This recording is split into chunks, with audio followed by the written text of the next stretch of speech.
Bonjour et bienvenue à McGill à vos côtés, une série de web-émissions qui a pour but de soutenir les proches aidants et les personnes atteintes des troubles neurocognitifs. Je suis Claire Webster, ancienne proche aidante, conseillère certifiée en soins pour la démence et fondatrice du programme de formation sur les troubles neurocognitifs de l'Université McGill. Je travaille avec une équipe dynamique d'éminents professionnels de la santé de McGill qui supervise ce programme, notamment le Dr José Moret, professeur titulaire de médecine de la division de gériatrie, et le Dr Serge Gauthier, professeur émérite au département de neurologie et de psychiatrie. McGill à vos côtés bénéficie du soutien du programme d'engagement communautaire d'Amelia Saputo pour les soins de la démence. Le programme de formation sur les troubles neurocognitifs de McGill offre une gamme complète de ressources multilingues gratuites pour informer et soutenir les personnes atteintes de troubles neurocognitifs, leurs familles ainsi que les professionnels de la santé et les étudiants. Nous vous invitons à visiter notre site web au www.mcgill.ca/démence pour en savoir plus. Alors, aujourd'hui, nous allons parler des stratégies de prévention et nouveaux traitements de l'Alzheimer précoce et une opportunité pour participer à un essai clinique. Je suis très heureuse aujourd'hui d'accueillir Dr Simon Ducharme, neuropsychiatre et clinicien chercheur à l'Institut universitaire en santé mentale Douglas et au Neuro. Il est spécialiste des dégénérances frontotemporales et de l'interface entre les troubles psychiatriques et les troubles neurocognitifs. Il mène des recherches sur de nouveaux biomarqueurs des troubles neurocognitifs ainsi que des essais cliniques, notamment sur les thérapies géniques dans la dégénération frontotemporale. Alors, lors du webinaire aujourd'hui, Dr Ducharme présentera des stratégies pratiques pouvant contribuer à réduire le risque de développer la maladie Alzheimer, notamment les habitudes de vie et d'autres approches préventives fondées sur des données probantes. Il abordera également les options de traitement actuelles, les progrès récents de la recherche sur la maladie Alzheimer, ainsi que les possibilités de participer à une étude destinée aux personnes pouvant être à risque de développer la maladie. Bienvenue à McGill à vos côtés, Dr Ducharme. On s'était parlé en février dernier et depuis, il y a plusieurs choses qui ont changé au niveau des traitements d'Alzheimer. Donc, je suis heureux de vous parler aujourd'hui de stratégies de prévention, les recherches qui s'en viennent, les traitements d'Alzheimer. Puis, tel que mentionné à la fin, je vais vous parler d'une opportunité de participer à la nouvelle phase des recherches en prévention de la maladie d'Alzheimer. Donc, voici les conflits d'intérêts. Donc, je participe à diverses études cliniques en démence avec des compagnies privées, dont celle qui fabrique les deux médicaments qui ont été approuvés par Santé Canada dans les derniers mois. On en sait beaucoup plus maintenant sur la maladie d'Alzheimer dans les dernières années. Et un des points clés, c'est qu'on comprend beaucoup mieux l'évolution biologique de la maladie et comment ça mène au stade. Donc, quand on pense maladie d'Alzheimer, les gens pensent beaucoup au stade qu'on appelle communément démence ou trouble neurocognitif majeur, qui est celui de la perte d'autonomie. Donc, les symptômes cognitifs sont importants, les gens doivent être aidés de plus en plus. Mais on sait que les changements biologiques vont précéder ce déclin-là de jusqu'à 20 ans. Donc, surtout au niveau de l'amyloïde, si vous regardez la courbe en noir, on va s'accumuler vraiment de l'amyloïde beaucoup d'années avant d'arriver dans ce qu'on appelle le stade du trouble cognitif léger, qui est le moment où je commence à avoir un déclin de mémoire, et éventuellement le stade démence, celui où je perds de l'autonomie. On sait cette évolution-là grâce aux biomarqueurs. Donc, les biomarqueurs, ce sont des tests, imagerie cérébrale TEP scan, ponction lombaire, qui nous permettent d'identifier la présence d'amyloïdes, de taux et d'autres changements très tôt dans la maladie. Et ce qui est nouveau depuis environ une année, c'est qu'on peut même faire ça par un test sanguin. Donc avant, on devait envoyer les gens faire des TEP scans, des ponctions lombaires. Maintenant, on a un test sanguin qui s'appelle le PETO 217, qui est très fortement corrélé à la présence d'amyloïdes au niveau du cerveau.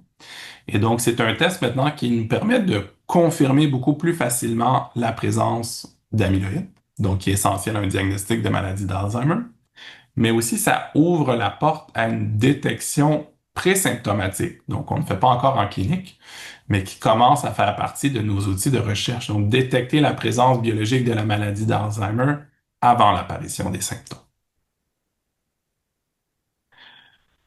Quand on traite l'Alzheimer, quand on étudie l'Alzheimer, notre but, c'est de réduire le fardeau lié à l'Alzheimer. Et donc, la meilleure façon de faire ça, c'est de tenter de le prévenir.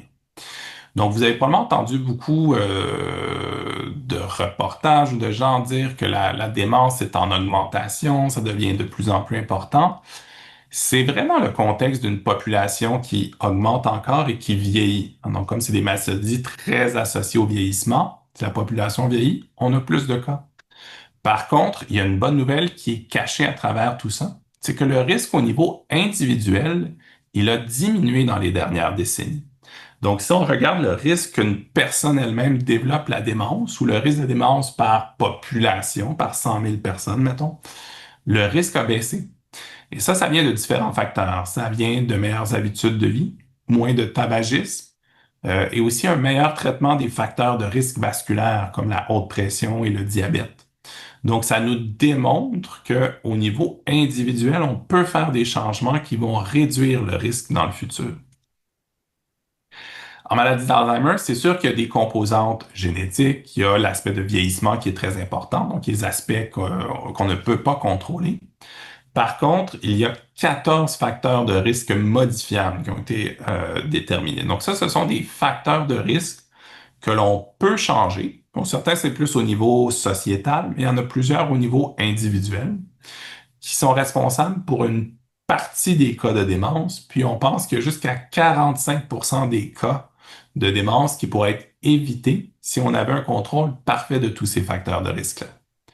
Donc, les facteurs de risque sont beaucoup au niveau vasculaire. Donc, prévenir la maladie vasculaire du cerveau, donc traiter l'hypertension, cesser le tabac, traiter le diabète. Il y a bien sûr l'activité physique, il y a le cholestérol.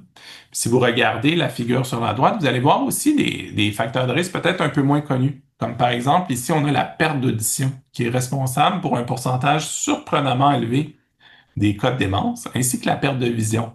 Donc, la perte de ces sens-là, c'est mauvais pour le cerveau, ça mène à de l'isolement social, qui est lui-même un autre facteur de risque.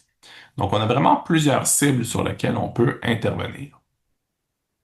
Donc, ça nous donne des mécanismes de prévention. On peut augmenter la réserve cognitive en traitant, par exemple, la perte d'audition, l'entraînement cognitif, la socialisation. C'est de diminuer l'inflammation, l'exercice, des diètes méditerranéennes, on met plus l'emphase sur les produits frais, moins de sucre raffiné, et réduire son risque vasculaire. Donc, traitement de l'hypertension est très important, le diabète, cesser le tabac. Donc, on peut regarder là, comme individu ces facteurs de risque-là, puis identifier c'est quoi les 2 ou 3 qui sont plus importants chez moi et tenter de les réduire. Et ça peut faire une différence sur notre risque à long terme.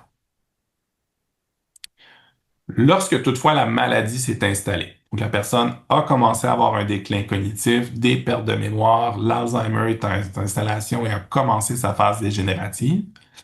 Donc la bonne nouvelle, c'est qu'on commence à avoir des traitements qui enlèvent l'amyloïde et qui ralentissent la vitesse de progression. Donc ce sont les fameux traitements anti-amyloïdes qui sont arrivés sur le marché depuis une année. Puis on va regarder qu'est-ce que ça nous donne dans le contexte québécois. Ces médicaments-là, qui sont des anticorps qui vont dans le cerveau enlever l'amyloïde, visent à être des traitements modificateurs de la maladie. Donc, on fait contraste avec ce qu'on avait en ce moment, donc les fameux comprimés de donépézil, les thèmes de rivastigmine. Ce sont des médicaments qui cherchent à augmenter un peu la performance cognitive, mais qui ne changent pas la trajectoire sur le long terme et qui n'ont jamais été vraiment testés sur le très long terme.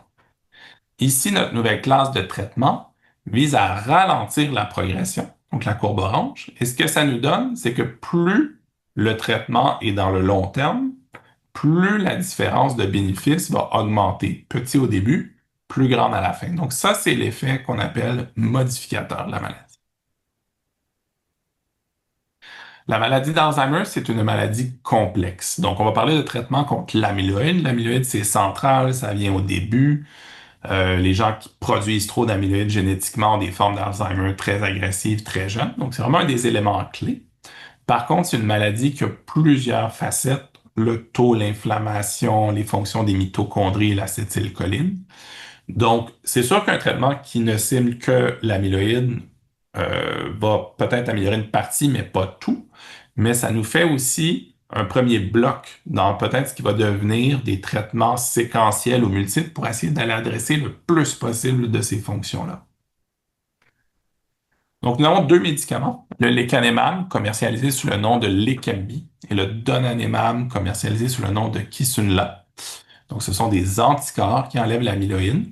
Ils ont certaines différences d'action entre eux. Le lecanemab est donné à chaque 2 semaines et est un traitement qu'on dit en continu. Donc, il va être donné aux 2 semaines, éventuellement aux 4 semaines, après 18 mois, jusqu'à ce que la personne arrive à la phase modérée. Et c'est un traitement qui enlève les petites formes d'amyloïde, donc les formes qu'on appelle solubles, les oligomères, ainsi que les plaques. Alors que le donanemab, lui, se donne à chaque 4 semaines pour une période limitée dans le temps, 18 mois, et va vraiment enlever de façon prédominante les plaques d'amyloïde. Ces médicaments-là ont été validés dans des études de phase 3, donc les noms Clarity, lecanemab, Trailblazers pour Alzheimer's. Des très grandes études mondiales, des milliers de patients. Ce sont des gens qui étaient tôt dans la maladie, donc troubles cognitifs légers. Donc j'ai une perte de mémoire, je demeure fonctionnel, ou l'entrée dans la phase de perte d'autonomie. Donc peut-être j'ai un peu de difficulté avec les comptes, avec la conduite, les courses, mais je suis quand même autonome pour la majorité des choses, je suis capable de rester seul. Donc des cas qui sont biologiquement de l'Alzheimer, mais qui sont relativement tôt dans leur évolution. Ces gens-là vont être traités dans une étude randomisée, donc un groupe placebo, un groupe actif, 18 mois initialement. Et ce qu'on voit dans les deux cas, les deux médicaments, c'est une grande réduction de l'amyloïde. Donc, quand on fait des TEP amyloïdes avant-après, une réduction massive au point que la TEP d'amyloïde après ne ressemble même plus à celle d'un patient qui a l'Alzheimer. Donc, biologiquement, l'effet est là. Cliniquement, qu'est-ce que ça nous donne? Ben, ça nous donne un ralentissement de la progression autour de 30%. Vous allez voir des chiffres à 25, donc à 35, 40, donc disons-nous autour de un tiers. Donc, je me détériore quand même, mais significativement moins vite. Et ça, cet effet-là, je vais le voir sur mes mesures globales, sur mes mesures de cognition, la mémoire, mes mesures d'autonomie, et mais aussi mes mesures de qualité de vie et de fardeau de l'aidant. Donc, les patients traités, le groupe traité, progressait moins vite, se détériorait moins vite au niveau autonomie, qualité de vie, et causait moins de fardeau à leur aidant naturel.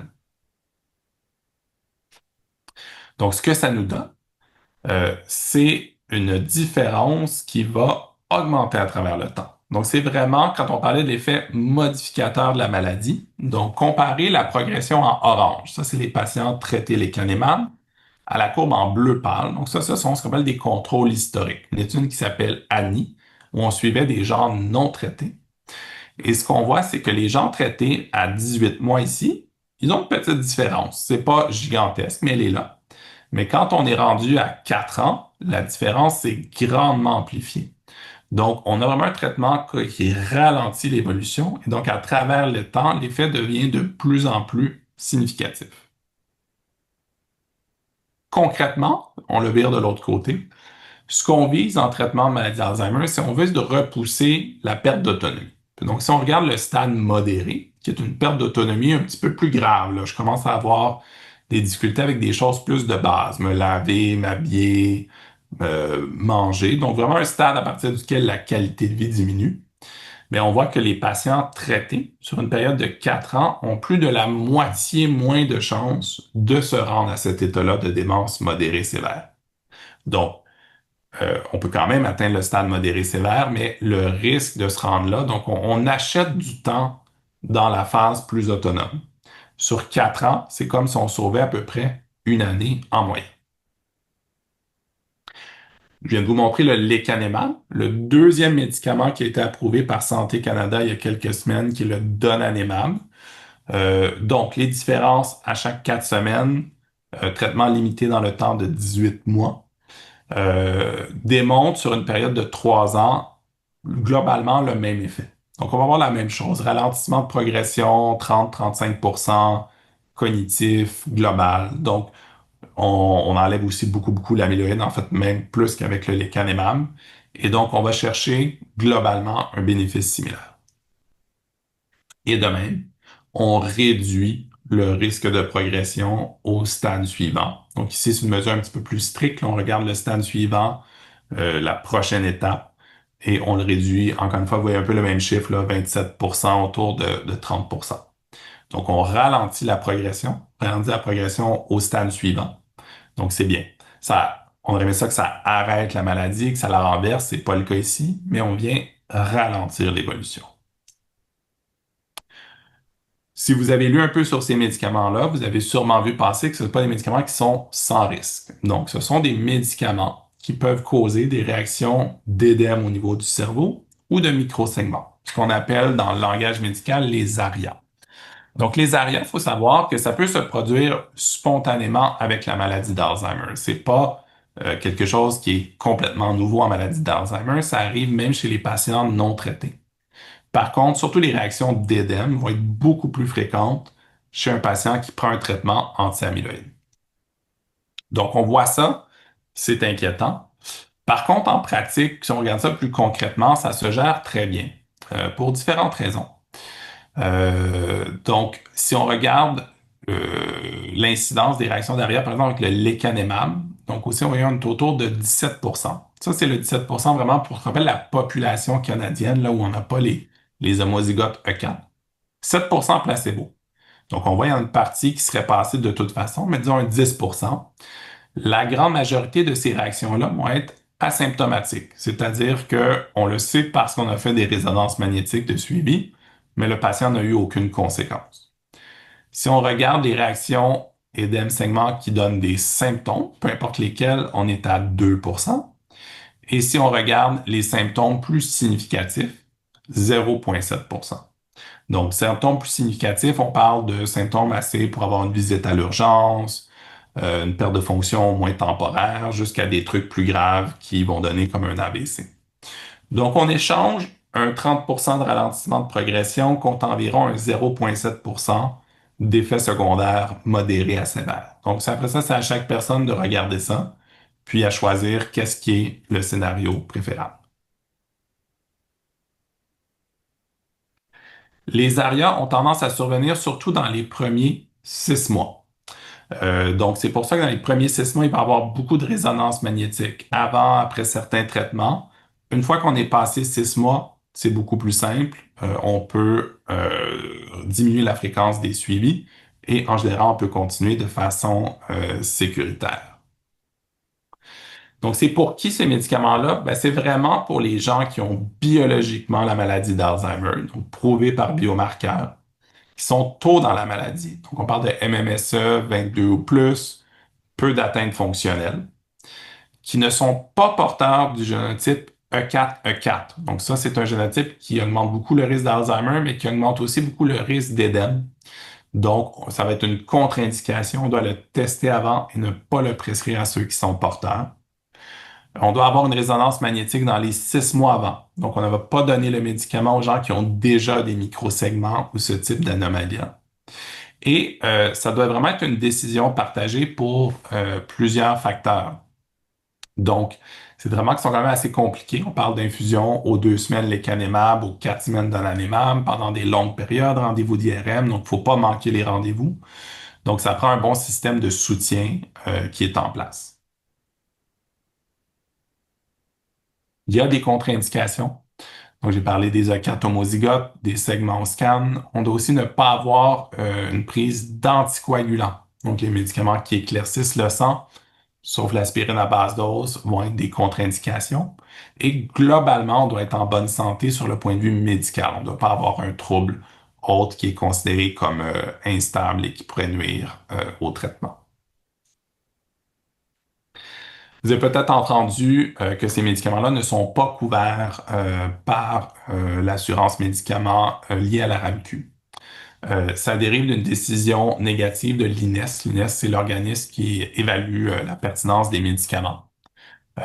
Eux, ils ont regardé vraiment les données à 18 mois. Puis si vous vous souvenez, quand je vous ai montré les courbes, sur le long terme, la différence devenait grande, mais à 18 mois, elle était plus petite. Et donc, eux ont vraiment concentré sur la phase randomisée avec le placebo de 18 mois et ont déterminé que, selon leur évaluation, la différence n'était pas assez importante pour considérer que le traitement devrait être payé. Donc, est-ce que ce sera révisé un jour avec les données à plus long terme? Ce sera à voir. On n'a pas la décision de l'INES pour le donanemab. Ça devrait arriver dans les prochaines semaines et les prochains mois. Donc, en ce moment, c'est le marché privé. Donc, on peut avoir des assureurs privés, des programmes d'accès patient, ou sinon les gens qui paient le médicament. Donc, les coûts sont quand même substantiels. On parle de environ 40 000 par année, là, plus ou moins certains montants selon le poids et la pharmacie. Donc, on espère qu'éventuellement la situation évolue, mais c'est où on en est en ce moment. Donc ça, c'était les traitements pour les gens qui sont entrés dans la phase de déclin cognitif. Mais la prochaine frontière, c'est vraiment d'essayer de voir est-ce qu'on peut même repousser ce déclin cognitif-là chez les gens qui sont à risque. Donc, si vous vous souvenez, au départ, je vous ai parlé de la phase présymptomatique. Donc, des gens qui ont des plaques d'amyloïde dans le cerveau, mais qui n'ont aucun symptôme. Donc, pas de déclin cognitif. Donc, ils ne savent pas probablement qu'ils sont porteurs. Mais ils sont à risque parce qu'ils ont biologiquement des signes d'Alzheimer. Donc, la recherche maintenant, c'est d'essayer de voir est-ce que si on enlève l'amyloïde dans cette phase-ci, ben, je viens repousser le déclin. Et une des études qui va faire ça, c'est l'étude Preventron, pour laquelle on recherche des participants intéressés. Donc, c'est une étude avec la grande compagnie Roche, qui a un médicament qui s'appelle le trontinemab, qui enlève l'amyloïde, qui est potentiellement moins de risque d'ARIA que ceux qui sont approuvés. Et donc, ça va être testé de voir si on prend des gens qui ont les plaques d'amyloïde et qu'on leur donne le traitement sur une longue période, est-ce qu'on vient repousser l'apparition du trouble cognitif léger? Donc, on est vraiment dans la prévention.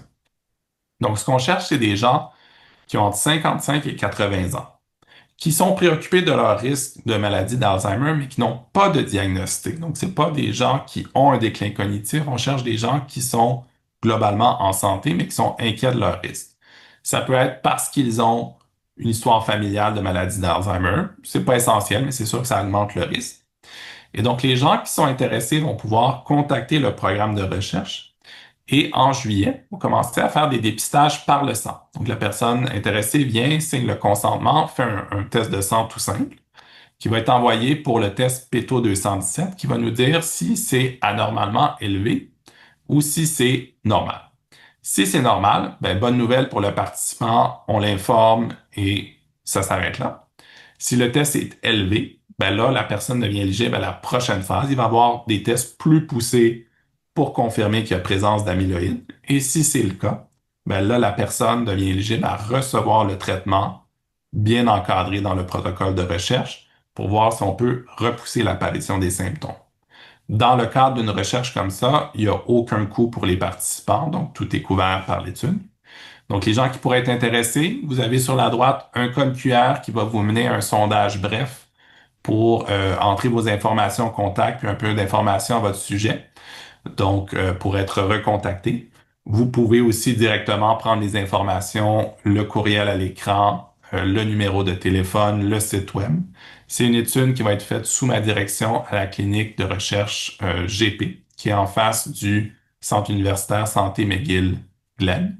Donc, si ça pourrait vous intéresser d'en savoir plus, contactez-nous, envoyez-nous vos informations contact et on va vous recontacter pour proposer la première phase de dépistage par le sang.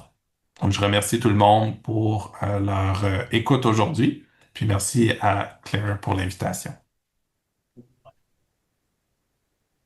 Merci beaucoup, Dr. Ducharme, et j'encouragerais vraiment les gens à participer dans cette clinique, surtout à cause que vous êtes en charge, puis vous avez une réputation incroyable. Alors, vraiment, j'encouragerais les gens à participer et j'ai aucun doute que vous allez s'occuper très bien d'eux dans cette essai clinique.